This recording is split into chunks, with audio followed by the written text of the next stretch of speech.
Welcome, my brave souls, to a place where the shadows come to life and nightmares become reality. I am your guide through the darkest corners of the human psyche, and you've just stumbled upon Grim Chronicles, your portal to the most bone-chilling, spine-tingling horror stories from the deepest abyss of terror. But before we delve into the abyss, there's a small ritual to perform. You see, the only way to escape the clutches of darkness is by hitting that like button down below.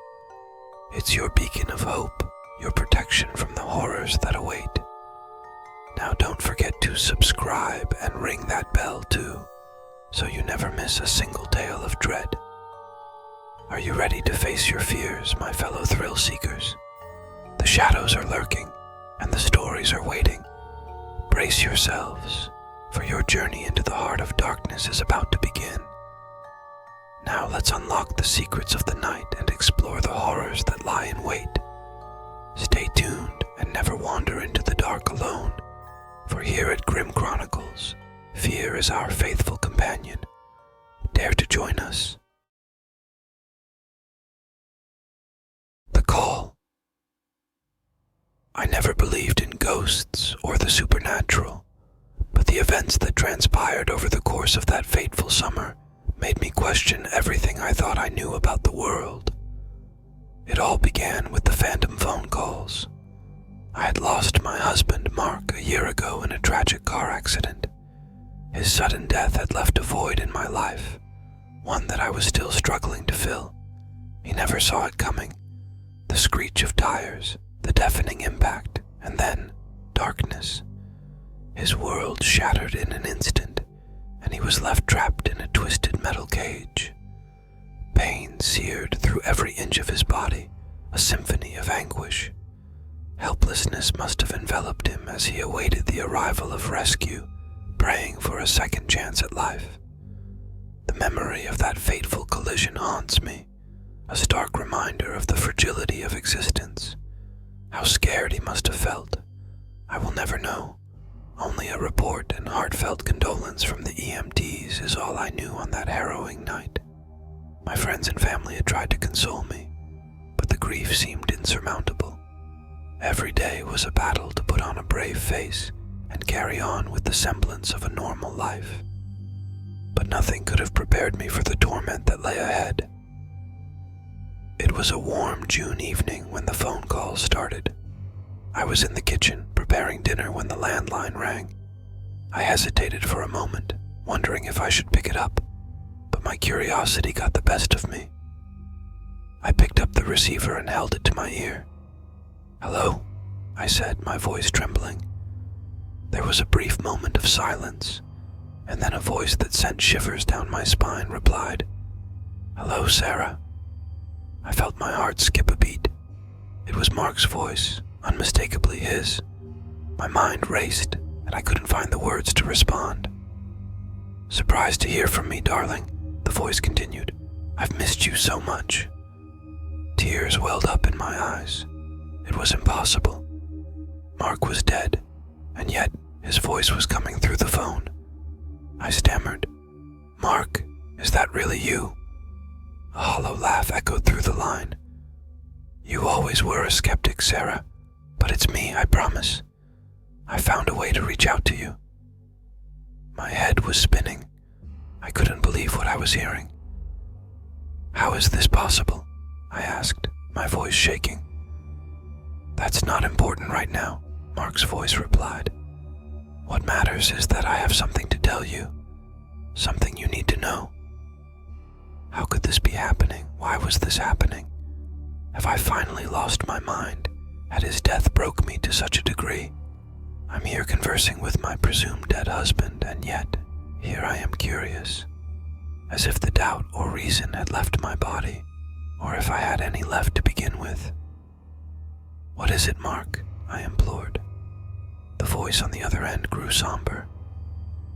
"I need to reveal a dark secret, Sarah.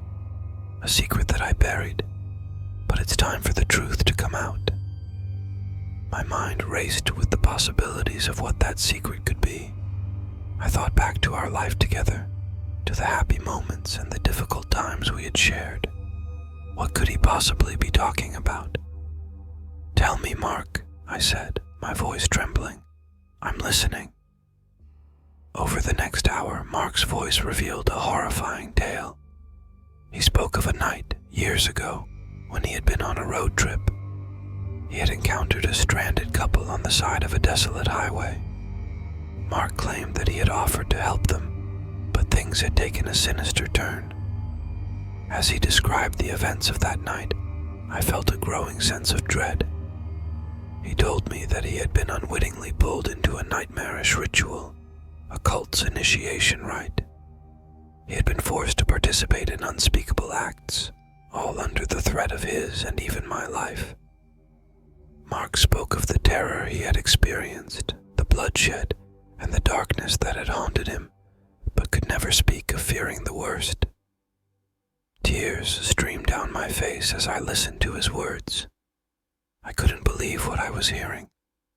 It was as though I had entered a nightmarish alternate reality. It felt impossible, but Mark's voice held a conviction that I couldn't ignore. When he had finished his tale, he warned, "They're still out there, Sarah, and they know what he did. They've been watching us, waiting for the right time to strike. You need to be careful." I was in a state of shock, unable to process the horror of the story he had just recounted. "What do I do, Mark?"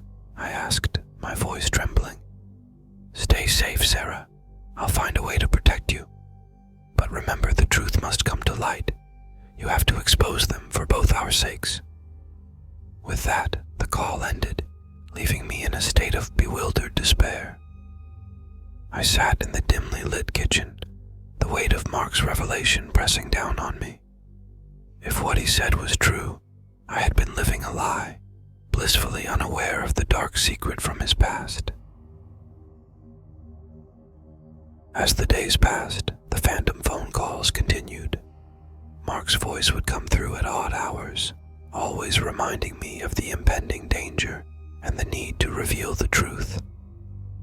It was as though he had become a guardian from beyond the grave, watching over me and guiding me in my mission to uncover the secrets of that night. I became obsessed with the details of the story he had shared, and I began to research cults and rituals that matched the description. It was a harrowing journey into the darkest corners of the internet, filled with tales of sinister cults that carried out heinous acts in the name of their beliefs. One evening I stumbled upon a message board that mentioned a cult known as the Chosen Ones. Their activities were shrouded in mystery, but the description matched the events Mark had described. I knew I had to dig deeper, to uncover the truth and expose them for what they were. My investigation led me down a labyrinth of cryptic messages, hidden symbols, and enigmatic individuals who claimed to have knowledge of the cult's activities. It was a dangerous path to tread, and I felt a growing sense of unease as I delved deeper into the darkness. But I couldn't stop. Mark's voice haunted my every waking moment, urging me to uncover the truth. The more I learned about the cult, the more terrified I became. It seemed that they were always one step ahead, aware of my every move, and determined to keep their secrets hidden. I couldn't trust anyone, not even my closest friends. Paranoia gnawed at me, and I felt like a hunted animal, constantly looking over my shoulder. The weight of Mark's revelation and the impending danger had taken a toll on my sanity. The phantom phone calls continued, growing more insistent with each passing day. Mark's voice became increasingly desperate, as though he was racing against time. He warned me that the cult was closing in, and I needed to act swiftly to expose them. One night, as I sat in my dimly lit living room, the phone rang again. I picked it up, my hands trembling, and Mark's voice came through, filled with urgency. "Sarah, they're coming for you. You need to leave, now." I felt a surge of panic. I had no idea where to go or how to escape the clutches of the cult, but I couldn't ignore Mark's warning. I just couldn't, as if something primal and forgotten had awoken, and all that I could process was those words, and how terrifying of a realization that I was indeed in danger. As far as I was concerned, I am. I grabbed a small bag and hurriedly packed a few essentials. I had to leave my home, my life, and everything I had ever known. As I stepped out of the front door, I glanced back one last time, feeling a deep sense of loss. The memories of the life I had shared with Mark seemed distant and bittersweet. I had been forced to leave it all behind in pursuit of the truth. But why? Why was I so enamored on this horrid venture it was suffocating? I started to wonder if this all in my head was I starting to lose my grasp with reality. Had I truly lost it all that night when I lay witness to his mangled corpse? The weight of it all is making me question more about who Mark really was when he was alive, and now I'm here dealing with all this madness, dealing with his misfortune. How selfish am I? I spent weeks on the run, moving from place to place, always looking over my shoulder and trying to stay one step ahead of the cult.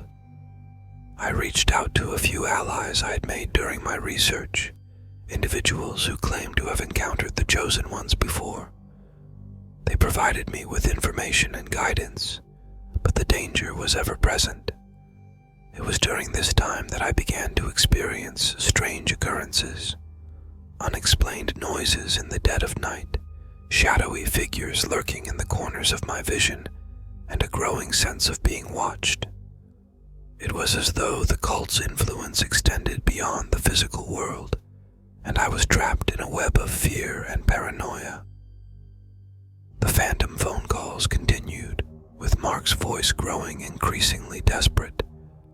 He urged me to uncover the cult's secrets, to expose their activities to the world. It was a daunting task, and I felt overwhelmed by the weight of it all. One evening, as I huddled in a cheap motel room, I received a call that sent chills down my spine. It was Mark's voice, but this time it was different. There was a malevolent tone in his words, a darkness that I had never heard before. "You're running out of time, Sarah," he hissed. "The cult is closing in, and there's no escape. You should have listened to me from the beginning." I felt a surge of anger and fear.